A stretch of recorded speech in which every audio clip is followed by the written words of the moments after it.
नमस्कार, Mandesh Bhushan YouTube channel मध्ये सर्वप्रथम आपले सर्वांचे स्वागत। आज आपण सातारा जिल्ह्यातील मान तालुक्यातील दहिवडी येथील श्री सिद्धनाथ मंदिरात आलेलो आहे। आताच आपण बघितलेला आहे की श्री सिद्धनाथ मंदिरासमोर दुपारतीचा कार्यक्रम सुरू होता।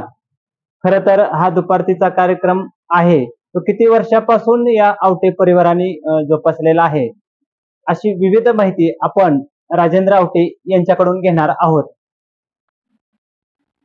आताच आपण सिद्धनाथ मंदिरासमोर दुपारतीचा कार्यक्रम बघितलेला आहे आणि हा दुपारतीचा मान किती वर्षापासून आवटे परिवाराला आहे हे आपण राजेंद्र आवटे अर्थात नाना यांच्याकडून जाणून घेणार आहोत। नानांच्या सोबत आहेत ते आप्पा आवटे आणि नाना आवटे। तर राजेंद्र नाना, एक सांगा की हा दुपारती तुम्ही किती वर्षापासून सिद्धनाथ मंदिरात करत आहात?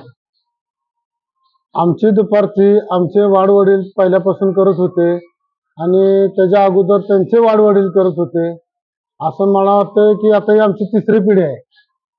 तर तिसऱ्या पिढीला आम्ही आतापर्यंत चालवलंय, आता इथून पुढं आमची मुलं करतील काय अशा संदर्भात आमचं चाललेलं आहे। आणि आमचा खंडोबाचा नाथाचा हा मान असतो, त्या मानाप्रमाणे आमचं काम चालू आहे पहिल्यापासून ते आतापर्यंत।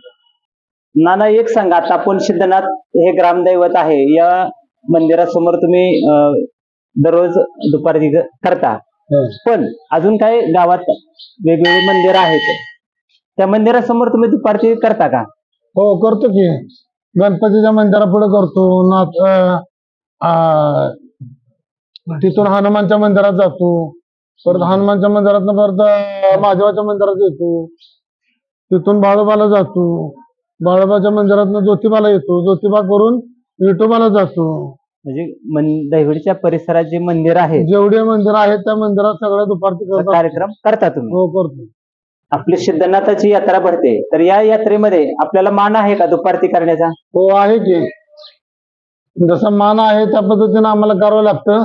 पालखी असते देवाची, त्या पालखीला वाजवत आणावं लागतं, जी काठी असते त्या काठीला वाजवत आणायला लागतं, कावड काय या पद्धतीने आमचं आतापर्यंत स्वरूप चाललेलं आहे।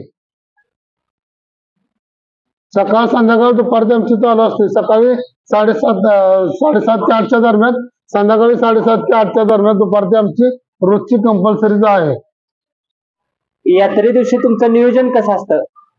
यात्रे दिवशी आम्हाला गुळाच्या ढेपी वाजवत आणायला लागते। त्या यात्रे दिवशी जी पैलवान येते ती खेळायला पैलवान येते ती त्यांना वाजत गाजत गावकरी मिळून नाथाच्या नावानं सांग भलं म्हणून इथनं आम्हाला घेऊन त्यांच्या फडात घेऊन जायला लागतं। फडात नेल्याच्या नंतर त्यांना तिथे फडात सोडावं लागतं। त्याच्यानंतर पण कावडी असते, त्या कावडींना वाजवावं लागतं। आत्ताच तुम्ही सांगितलेलं आहे की वेगवेगळ्या कार्यक्रमासाठी दुपारती असतेच, त्याचबरोबर यात्रे दिवशी वेगवेगळ्या प्रकारचं काम करावं लागतं म्हणजे वाद्याचं। तर एक सांगा की जो तुम्ही सकाळचा मौल्यवान वेळ देता दररोज सकाळ संध्याकाळ, तर या सर्व वेळ काढून तुम्ही दुपारती करता, तर एक प्रश्न पडतो की यातून तुम्हाला काय मिळतं नक्की? यातून काय मिळत नाही, आम्हाला फक्त आशीर्वाद मिळतो। भगवंताचा आशीर्वाद आम्ही घेतो आणि त्या आशीर्वादाच्या पोटी आम्ही सगळं करतो। आमची लेकरं बाळ सुखी राहू दे हाच आमचा उद्देश आहे आणि गावकऱ्यांना ग्रामस्थांना सुख समाधानी मिळावे ह्या दृष्टिकोनातून आम्ही दुपारती करतो। आज आपण दहिवडी येथील श्री सिद्धनाथ मंदिरात जे दुपारती लोक करतात आवटे परिवार यांच्याशी संवाद साधलेला आहे। राजेंद्र नाना यांनी आपल्याला ही परंपरा केव्हापासून जोपासली जात आहे आणि यातून आपल्याला काय मिळतं हे सांगितलेलं आहे।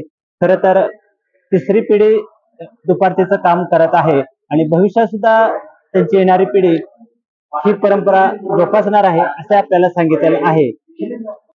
मानदेश भूषण युट्यूब परिवाराला त्यांनी आपल्याकडे माहिती दिलेली आहे, त्याबद्दल आवटे परिवारांना धन्यवाद आणि त्यांनी अशीच परंपरा सांभाळावी अशी मनोमन इच्छा।